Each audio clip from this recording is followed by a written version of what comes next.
Do you remember this? A Valley neighborhood dealing with a drug house on their street and the everyday chaos that came with it. We broke that story during the NBA Finals 4 years ago. ABC 15 investigator Dave Biskobing even confronted the guy who lived there. But tonight, you're about to see that man's dramatic and inspiring turnaround. His name is Chris Allen, and he's sitting down with Dave, whose report put him in jail, to apologize and tell his unlikely story of hope. And Dave makes an unexpected apology of his own. Like it's live or anything. I've waited a long time to speak to Chris Allen again. It's been a while.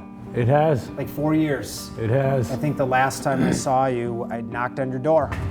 Yes. It looks like a lot's changed since then. Absolutely. My life has changed forever. Thank God. 4 years since this. So we're gonna be doing a story about all the neighbors filming your house and what goes on here. Can we talk to you about what's been going on? Yeah. Last time I saw you 4 years ago, I was gone. I was lost in life after 25 years of drug addiction. And we make our own choices, and it led to a life of complete misery and death and destruction. Right now. In 2017, after an NBA Finals game, we aired a two-part report. You think you have problems? It was about Chris Allen's house, a so-called drug house, where anything at any time could happen. And it did. I hated what I had become, and I needed to find some kind of purpose, and I thought maybe letting a bunch of people come live with me, half of them off the streets, made me feel like, okay, I'm doing something good. And I wasn't. I was just enabling and causing chaos, and I wouldn't want anyone to experience that guilt, shame, depression, that misery that I was in life. I wouldn't wish that on my worst enemy. To be clear, the man with the hammer and dog was not Chris. But it was maybe the most dramatic example of the chaos so regular and routine that neighbors set up cameras and microphones to capture it all. Honestly, too, I would like to say right now, with what went on there, I would like to apologize to all of my neighbors on Juniper Avenue. It was not my intention to bring harm to our neighborhood, but like I said, I was very lost. So I sincerely apologize. I brought a lot of harm into our neighborhood. I hope and pray that you all and your families are doing well. This is a very different Chris than we met back then. I was so broken. Because of our story, Chris was arrested for violating probation and sent to jail. If you think that was his bottom, it was not. Our report caught the attention of investors who reached out to Chris and bought the home. But once he got out of jail, Chris blew through the money. Well, $70,000 gone. And in a month and a half, that money was gone because of my addiction, my codependency on people. And I was homeless for the first time in my life. So where was the bottom? It was at this bus stop on Easter morning in 2019. Passed out on a bus stop on 19th Avenue in between Cactus, Peoria. And God put it on a woman's heart, and if she would see this, thank you from the bottom of my heart. You saw a man you thought was dead on that bus stop Easter morning and called to do a welfare check. And that's the day my life changed forever. And I thank you from the bottom of my heart.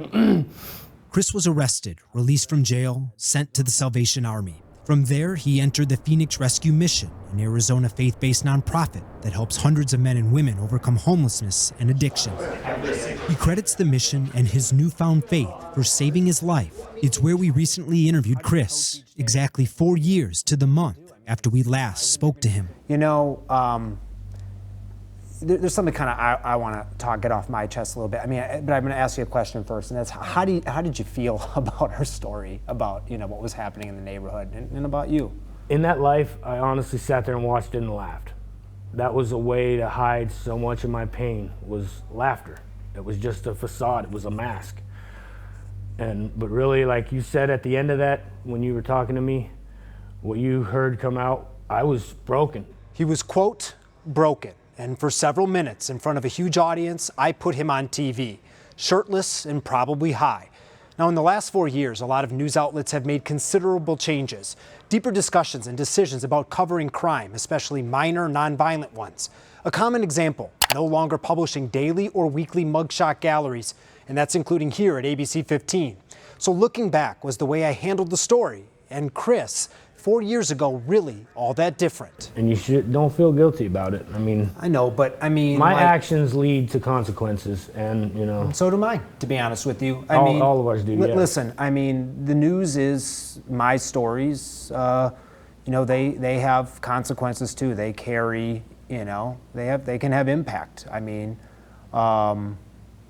you know, there's a responsibility with that. And did I wield that responsibility in the exact right way? I mean, you know, no one's perfect, right? By far. Right. Chris knows to keep his sobriety, now at 18 months, it will be a test every day. He's still living at the Mission, working a steady job, looking toward the future, but not too far. I don't like to look too far into the future. You know, it's hard not to future trip sometimes.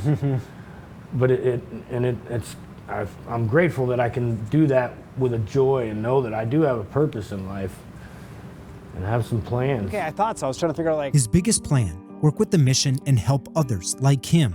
And that's why he's not afraid to take his story, as public and as painful as it's been, and share it again. you know, people are going to see this story, and you know, they're going to see a guy, I mean, and no thanks to me, you know, humiliated. Oh, David. You know, but you know what I mean, humiliated.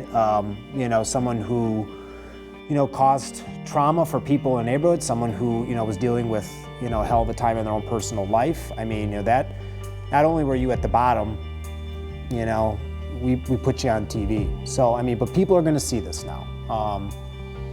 And I mean, what's your hope? I mean, is it that some people maybe see some hope?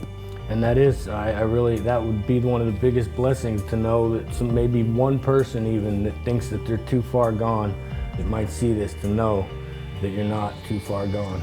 Dave Biskobing, ABC 15, Arizona.